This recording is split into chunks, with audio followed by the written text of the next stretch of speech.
বাবার সাথে সাবধানে ভালো করে সুন্দর করে কথা বলবা কিন্তু।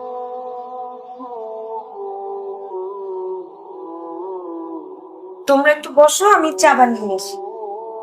বাবা অ্যাজ এ রাইটার কিন্তু ও অনেক পপুলার, মানে মানুষজন বলে একদিনও হুমায়ুন আহমেদের মতো বড় হবে। একদিন? এখন তো না।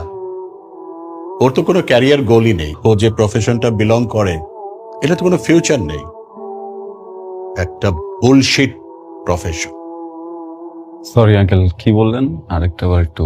আমি বলেছি বুলশিট প্রফেশন। আচ্ছা, মানে আপনার কাছে মনে হচ্ছে যে রাইটিং প্রফেশন বুলশিট। ভালো কোন প্রফেশন মনে হয় আপনার কাছে? হ্যাঁ, দুর্নীতি করা, ঘুষ খাওয়া। Shut up! কি বলছো তুমি? আঙ্কেল চিৎকার করবেন না। আপনি আপনার বুকে হাত দিয়ে বলেন তো, এই যে আপনার বাড়িতে আপনি এরকম দামি সোফা রেখেছেন, আপনি যে লাইফস্টাইল মেনটেন করেন, আপনি যে স্যালারি পান ওটাতে যায়, আপনি ঘুষ খান না? কাইজার, এটা দেখার দায়িত্ব কি তোমার? তুমি কার সাথে কথা বলছো জানো? আমি একজন ঘুষখোরের সাথে কথা বলছি। Shut up! তোমার বাবা মা তোমাকে কোনো শিক্ষা দেয়নি? আঙ্কেল প্লিজ বাবা মাকে নিয়ে কথা বলবেন না। Shut up! তুমি আমার বাড়িতে এসে কথা বলছো, আমাকে অপমান করছো। আপনি বাবা মাকে নিয়ে কথা বলবেন না প্লিজ। তোমার বাবা মা হচ্ছে অশিক্ষিত, মূর্খ, এবং তুমিও তাই হয়েছো। আপনি কি মানুষ নাকি জানোয়ার? সে তখন থেকে দেখছি বাবা একটা কথা বলে তুমি কথা বলেই যাচ্ছ কেন? কি সমস্যা তোমার? বাসা থেকে বের হও, just because I love you. আমি আমার দারোয়ান আজকে ডাকতেছি না, আর এটা কোনো ওয়ার্নিং না, এটা আমার ফাইনাল ডিসিশন। আমার সাথে আর কোনো ধরনের যোগাযোগ করবে না, বের হও। আমি তো বাবা মাকে নিয়ে বের হও কাইজার।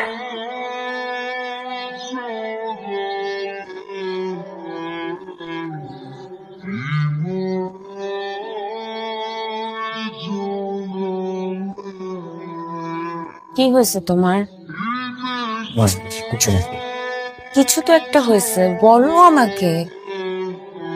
অফিসের একটা ফাইন্যান্সিয়াল প্রজেক্ট নিয়ে অনেক বড় ঝামেলা হয়ে গেছে। তো প্রজেক্টের রেসপন্সিবিলিটি ছিল আমার উপর। এখন না আমি বুঝতেছি না আসলে কিভাবে কি ম্যানেজ করবো।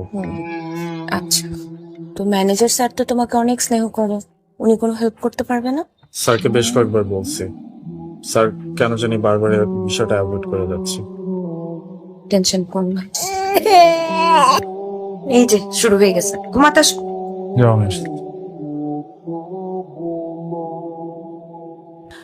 আমি আসলে আপনার সাথে একটা জরুরি বিষয়ে কথা বলতে এসেছিলাম। ভাবি, আমি বোধহয় বুঝতে পারছি আপনি আসলে কোন বিষয়টাকে মিন করছেন। দেখেন, আপনার আসলে অনেক আপসেট হয়ে পড়েছে।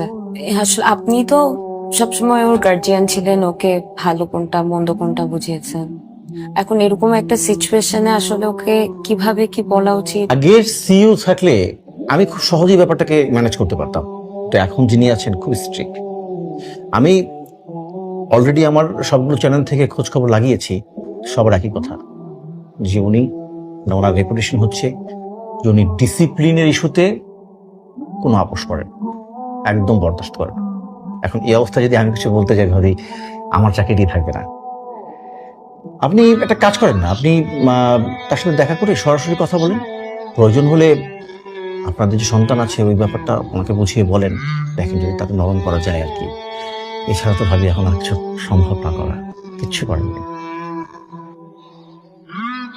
ম্যানেজার তো ইন ডিটেলস কিছু বললো না, খালি বললো ডিসিপ্লিনে ইস্যু। আসলে ব্যাপারটা কি? আরে ঘন্টার ডিসিপ্লিন, যত সব রাবিশ কথা।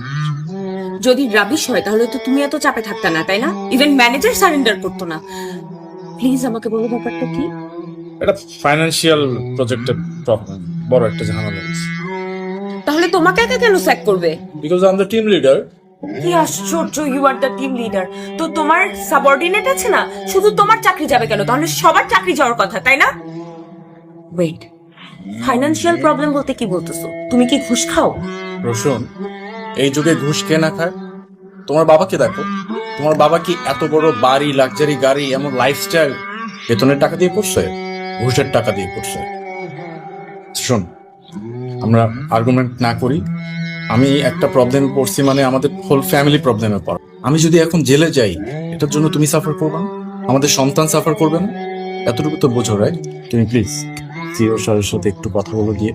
এই তদন্ত কমিটি না থাকলেও তো আমি এই প্রবলেম এক চুটকিতে ম্যানেজ করে ফেলতাম, এটা আমার জন্য কোনো ব্যাপারই ছিল না।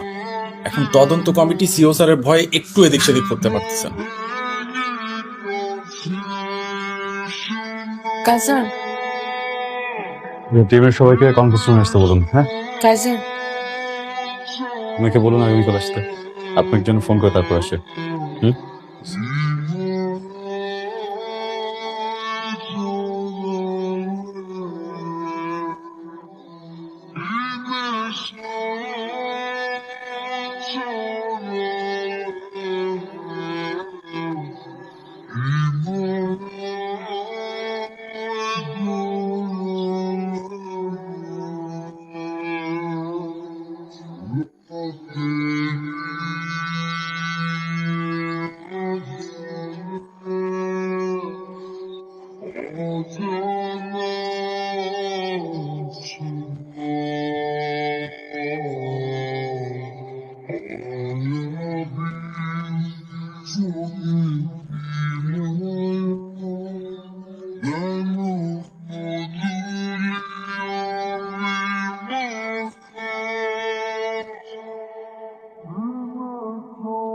বছরটা দিতে হবে, হ্যাঁ রেল করে দিয়ে দিন সব মতো।